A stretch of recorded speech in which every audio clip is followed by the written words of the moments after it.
warahmatullahi wabarakatuh. Alhamdulillahirrabbilalamin. Wassalatu wassalamu ala sayyidil mursalin wa ala alihi wa sahbihi ajma'in. Amma ba'du. Yang saya hormati pengasuh Pondok Pesantren Zainul Hasan Genggong, Kiai Haji Hasan Mutawakkil Allah SHMM, dan yang saya hormati kepada Rektor Universitas Islam Zainul Hasan Genggong, Dr. Abdul Aziz Wahab MAG, dan yang saya hormati kepada Dekan Fakultas Tadris Umum Ustazah Wahyul Lestari MPD sekaligus dosen pengampu, dan tak lupa pula kepada teman-teman sekalian. Baiklah, di sini saya akan menjelaskan tentang metode pembelajaran dalam matematika, di mana pengertiannya adalah merupakan suatu cara yang digunakan pendidik dalam menyajikan dan menyampaikan informasi berupa pengetahuan, keterampilan, atau sikap agar tujuan pembelajaran tercapai dengan efektif dan juga efisien. Berikut ada faktor-faktor penentu metode pelajaran. Pemilihan dan penentuan metode dipengaruhi oleh beberapa faktor. Yang pertama ada peserta didik, yaitu individu berpotensi yang menjadi tujuan akhir pendidikan. Di sekolah, pendidik berkewajiban untuk mendidiknya dalam proses belajar mengajar di kelas. Pendidik langsung berhadapan dengan peserta didik yang memiliki karakteristik berbeda-beda.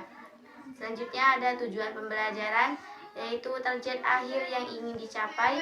Tujuan mengajar juga diartikan sebagai tempat yang dituju dalam proses belajar mengajar. Yang selanjutnya suasana pembelajaran, yaitu lingkungan belajar peserta didik. Suasana pembelajaran yang diciptakan pendidik sebagainya tidak monoton atau sama dari hari ke hari. Pendidik dituntut untuk kreatif menciptakan suasana atau lingkungan belajar yang baru bagi peserta didik, seperti suasana belajar mengajar di alam terbuka, yaitu di luar sekolah. Selanjutnya ada fasilitas pembelajaran, yaitu hal yang mempengaruhi pemilihan dan juga penentuan metode mengajar. Fasilitas ada kelengkapan yang menunjukkan belajar peserta didik di sekolah. Lengkap tidaknya fasilitas belajar akan mempengaruhi pemilihan metode belajar. Selanjutnya ada pendidik. Setiap pendidik mempunyai kepribadian yang berbeda. Seorang pendidik misalnya kurang suka berbicara, tetapi seorang pendidik yang lain suka berbicara. Selanjutnya jenis-jenis metode mengajar, yaitu ada 10. Yang pertama ada metode proyek, adalah cara penyajian pelajaran yang bertitik tolak dari suatu masalah, kemudian dibahas dari berbagai segi yang berhubungan sehingga pemecahannya selalu secara keseluruhan dan bermakna. Yang kedua ada metode eksperimen, yaitu percobaan cara transfer informasi di mana peserta didik melakukan percobaan dan terlibat langsung serta membuktikan sendiri sesuatu yang dipelajari. Yang ketiga ada metode tugas, yaitu metode penyajian bahan di mana pendidik memberikan tugas tertentu agar pendidik melakukan kegiatan belajar. Metode ini diberikan karena dirasakan bahan pelajaran terlalu banyak, sementara itu sedikit, artinya banyaknya bahan yang tersedia dengan waktu kurang seimbang. Yang keempat ada metode diskusi, yaitu cara transfer informasi pelajaran di mana peserta didik dihadapkan kepada suatu permasalahan yang dapat berupa pernyataan atau hal yang bersifat problematik untuk dibahas dan dipecahkan bersama. Selanjutnya ada metode ekspositori, yaitu metode yang mengutamakan transfer informasi pengetahuan secara verbal agar peserta didik dapat menguasai konsep dan juga materi pelajaran secara optimal. Metode ini dikenal dengan pembelajaran langsung.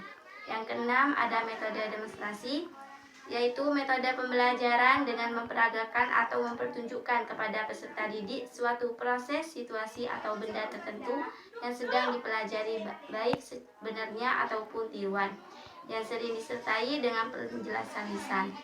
Yang ketujuh ada metode problem solving, yaitu metode pemecahan masalah, metode belajar sekaligus metode yang mampu melatih kemampuan berpikir peserta didik. Metode ini dapat dikombinasikan dengan metode lain agar tujuan pembelajaran tercapai, mulai dari mengumpulkan data sampai kepada penarikan kesimpulan. Yang kedelapan ada metode tanggung jawab, yaitu metode pembelajaran dengan menyajikan pembelajaran dalam bentuk pertanyaan yang harus dijawab peserta didik. Namun bisa juga pertanyaan muncul dari peserta didik yang harus dijawab pendidik. 9. Ada metode latihan. Dikenal dengan sebutan metode training, merupakan metode mengajar yang menanamkan kebiasaan tertentu, juga sebagai sarana untuk memelihara kebiasaan yang baik. Selain itu, metode ini dapat juga digunakan untuk melatih ketangkasan, ketepatan, kesempatan, dan juga keterampilan peserta didik. Yang terakhir, ada metode ceramah, yaitu metode yang boleh dikatakan metode tradisional karena sejak dulu metode ini telah digunakan sebagai alat komunikasi lisan antar pendidik dengan peserta didik dalam proses belajar mengajar. Itu saja yang dapat saya sampaikan. Apabila ada kesalahan, saya mohon maaf yang sebesar-besarnya. Wassalamualaikum warahmatullahi wabarakatuh.